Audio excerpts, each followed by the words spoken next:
Hey guys, it is Super Rugby Aotearoa round 9. This video will be covering the Crusaders versus the Highlanders. Sorry if I make a couple of mistakes, I'm a bit sick, so just bear that in mind.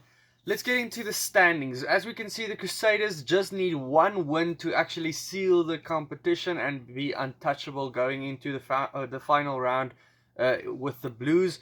That would have been a great game if they weren't untouchable and the Blues and the Crusaders basically played a final for this competition. It's the one thing I think this competition does need. Some other guys say it doesn't need a final. You can maybe leave your comments down below what you think.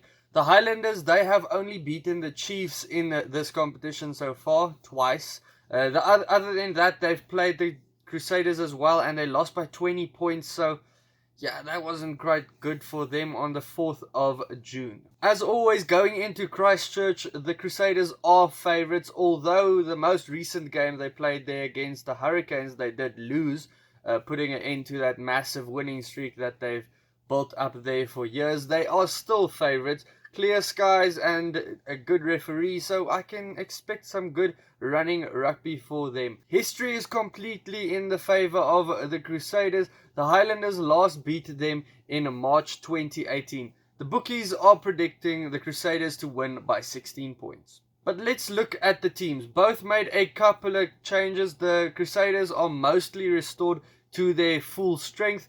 Joe Moody comes back into the front row, making it an all black front row, who has been scrumming quite well this season so far. I think the best scrumming team so far is the Hurricanes, though. They are up against the Highlanders front row, who hasn't been bad themselves. They brought in Tokalahi from the bench, or promoted him from the bench.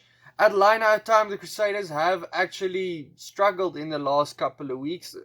That's a surprise for the Crusaders. They brought in Quentin Strange from the bench as well, who's been impressive from the bench. I think he's been a little bit better than the starters at line-out time, so I think that's what they need in their line-out. Pari Parkinson and Wetton for the Highlanders have been above average at line-out time, haven't been amazing, haven't been bad, so above average at line-out time, and they will want to put some pressure on Whitelock, who's very experienced at the moment, over 150 caps. They would want to pressure him a little bit. All four of the flankers in this game have been in immense form. All of them make my dream teams all the time. If you want to check out last week's dream team, it will be linked up here, or you can find it after the game. Frizzell versus Sanders, they are both like for like. They love clashing into one another, so I can just see them clashing against each other somewhere in this game. Christian Hunt, they are the same type of player as well, tackling machines, racking up those numbers and break down kings. Both of the number 8s for both teams have been quite quiet actually. Makele Tu'u, I rank him actually, and he's been quiet in this Aotearoa season so far. Bryn Hall is restored to the number 9 position of the Crusaders. He's up against Aaron Smith, who's been in excellent form, probably some of the form of his life, and it's going to be hard for Hall to get the upper hand over him. Mahunga, on the other hand, he's in the form of his life as well, and I think with him beating defenders for fun, he'll love to take on Josh Ioane, who's still finding his feet after injury troubles and not being picked at number 10, so I think Mahunga has the upper hand in this situation. In the centres, Co Tompkinson will have Goodhue covered. Goodhue hasn't been in the greatest of forms. He's quite quiet this season. And Tompkinson's defense is great so far this season, so I think he has him covered. The Crusaders does welcome back Eno in number 13, and he's been a nuisance to defenses since he's broken onto the scene, and I think he could trouble Collins as well at number 13, who's still struggling to get into his new position. He's not bad over there, but he's actually at number 15, so he's quite new. Eno might trouble him a little bit over there. Out wide, the Crusaders do have the upper hand, I feel, with Reese and Jordan having scintillating form so far this season. Jordan will be an All Black this year. I can't see why he wouldn't be. Bridge, he's always a danger man. He hasn't been so good so far, but he's always a danger man. While the Highlanders wingers just never get the ball. I think the chances are there. I watched a bit of an analytical video this week The chances do come for the wingers to get great tries, but the ball just never gets to them. It usually stops with a forward somewhere along the lines before it actually gets to them.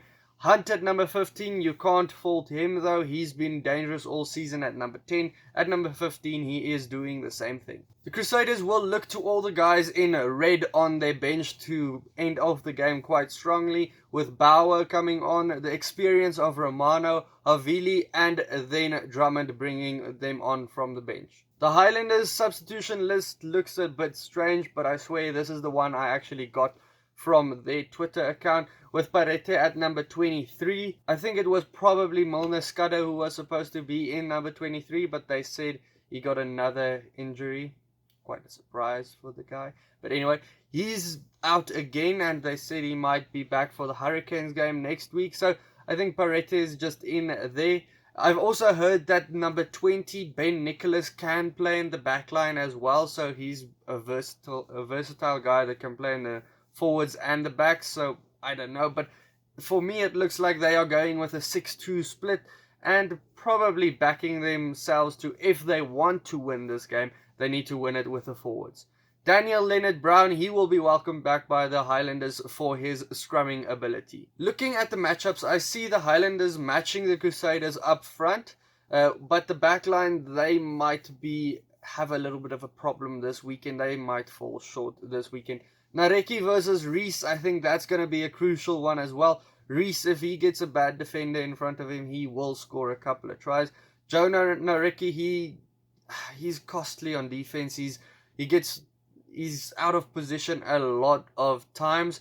I don't know, it's because his attacking he just falls in anyway, but on defense he does get tricked out every now and then. So for me, I think the Highlanders will probably be in the game for the first 50 to 60 minutes, but the Crusaders are deadly in that last 20 minutes, and I think they'll pull away and win it by 14 points. Guys, let me know your prediction for this game down in the comments below. Also, check out any of these other videos next to me. If you do like the channel, hit the subscribe button, and then I'll see you for the next one. Cheers.